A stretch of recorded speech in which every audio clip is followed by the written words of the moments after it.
బాగా చూసుకోవట్లేదని మీ ఆయన మీద కంప్లైంట్ వచ్చింది, కొట్టేద్దామని వచ్చాం. అందరికి నీలాంటి భర్తే దొరుకుతారా ఏమిటి? విన్నావా? ఎలా ఉన్నావు అక్క? ఇలా ఉన్నానరా ఎప్పుడులాగే.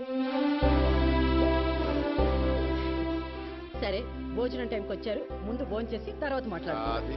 అందుకేగా వచ్చింది. కొంచెం వేసుకోమా. చాలు చాలు చాలు దినా. బా డైటింగ్. అన్నవరం వెళ్ళొస్తున్నా వదినా. ఎలా ఉంది మా కోడలి పిల్ల? దానికే వదినా, బ్రహ్మాండంగా చదువుకుంటోంది. వైశ్యుని మా సంతోష్కి అడుగుదాం అనుకుంటున్నాను.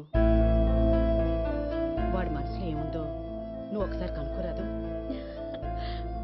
భలేవారే వదినా, మీరు అడగాలే గాని మీ తమ్ముడు ఏది కాదంటారు.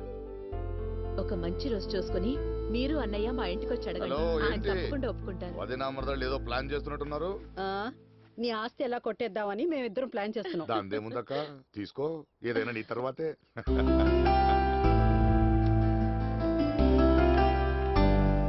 అక్క, ఇంటికి వచ్చి 4 రోజులు ఉండెళ్ళొచ్చుగా. వద్దురా బాబు, మీ మధ్య 4 రోజులు ఉండొస్తే ఇక్కడికి వచ్చాక ఒంటరిదానన్న ఫీలింగ్ ఇంకా ఎక్కువ అయిపోతుంది. అలవాటైపోయిందిరా.